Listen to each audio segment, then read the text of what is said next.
Belal Muhammad, Paddy Pimblett, and the real winners and losers from UFC 304. Both the main and co-main event fights on Saturday night's show from England were rematches of original fights that lasted less than 6 minutes from end to end.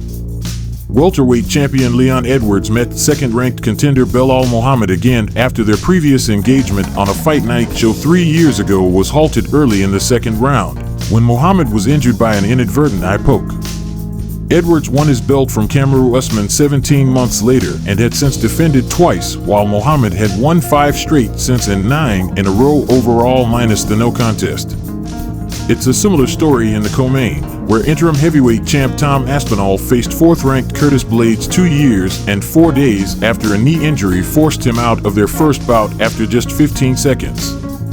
Blaydes was awarded a TKO win that night and had split 2 bouts since, while Aspinall was back in the cage a year later and had won 2 straight bouts by first-round finish. The BR Combat team was in place to take in those 2 bouts and the other 12 on the card from Manchester and delivered a real-time list of the show's definitive winners and losers. Take a look at what we came up with and drop a thought in the comments. It's a name spoken in hushed tones in MMA circles. Khabib Nurmagomedov. So, when an analyst on the level of Daniel Cormier invokes the name while referring to the level of a fighter's performance in a significant bout, it's legitimate praise. And make no mistake, Belal Muhammad deserved it. And then some. The methodically aggressive number 2 welterweight contender, without a loss on his record in more than 5 years, did everything he promised he would do during the run-up to a match with welterweight king Leon Edwards and took his title in his English backyard. And made it look easy. It looked like a Khabib type of performance, Cormier said.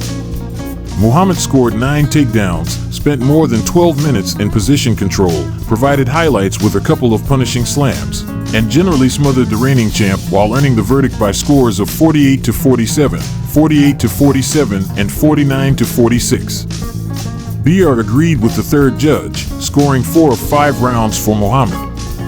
We studied. We get better every single fight. I have a team. No one knows their names, but these guys are killers, Muhammad said. Now the world knows it. The world sees it. And they have to start respecting it. Edwards, who'd not lost a fight since 2015, said he'd like a chance to regain his title, perhaps by the end of the year, either in November or December. My body felt tight. From round 1, he said. But all credit to Belal Muhammad. In the moments before the start of Paddy Pimblett's step-up lightweight match with 15th-ranked King Green, analyst Michael Bisping had a few significant questions. Is he going to live up to the hype? Is he going to enter the top 15? Can he compete with guys like King Green? Turns out it was less than 3.5 minutes, or 202 seconds if you prefer, before the brash Liverpudlian had all the answers. That's precisely how long it took Pimblett, in just his 6th UFC appearance, to put the 37-year-old veteran gatekeeper to sleep with a triangle choke. And to the surprise of no one, the winner had a few things to say in the aftermath. Indeed, Pimblett is all but guaranteed a number when updated rankings come out on Monday, and, alongside an emotional message to the family of a young fan who recently succumbed to cancer, he had a specific name when it comes to who's got next. 10th ranked Renato Moicano, he said. That's the fight I want. Hopefully we can get it done before the end of the year or early in the new year. Tom Aspinall is not a man interested in long nights at the office.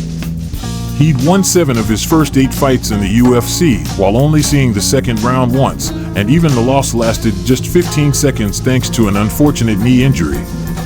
Things were no different on Saturday. And the company's interim heavyweight champ got to strike that loss from the record in the process. Aspinall sidestepped some heavy shots from Blaydes in the initial exchange of their rematch, then made things academic with his first heavy punch, dropping the 4th-ranked challenger with a hard left and following with a series of more than a dozen ground shots to prompt the intervention of referee Mark Goddard at exactly 1 minute. And in doing so, he revved the engines for a showdown with full-fledged champ John Jones. Aspinall claimed he'd spoken to Dana White and then immediately asked the crowd whether it'd be interested in seeing a fight between the title claimants. Following the predictable enthusiasm, he was asked by interviewer Daniel Cormier if he had a specific message for Jones in case he was watching. "I have nothing against you personally," Aspinall said, "but I just think I'm better than you. I know I can beat you." Jones is penciled in for a match with former champ Stipe Miocic later this year, but the suggestion among the broadcast team was that it ought to be skipped in favor of an immediate duel between Jones and Aspinall. Aspinall, incidentally, had been given an interim title shot when Jones was injured preparing for Miocic.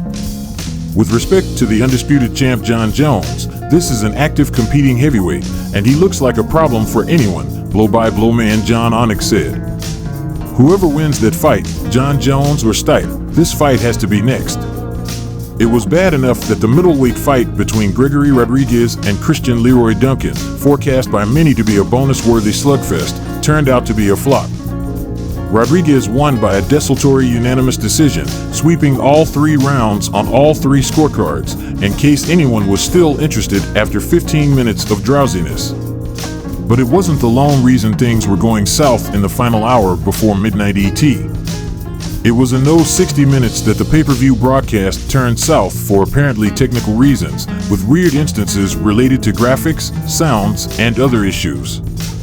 A basic scan of the crowd for celebrities and famous athletes was interrupted by a repeated flashing of graphics related to former NFL quarterback Ben Roethlisberger, who wasn't in the building and hasn't played in 2021.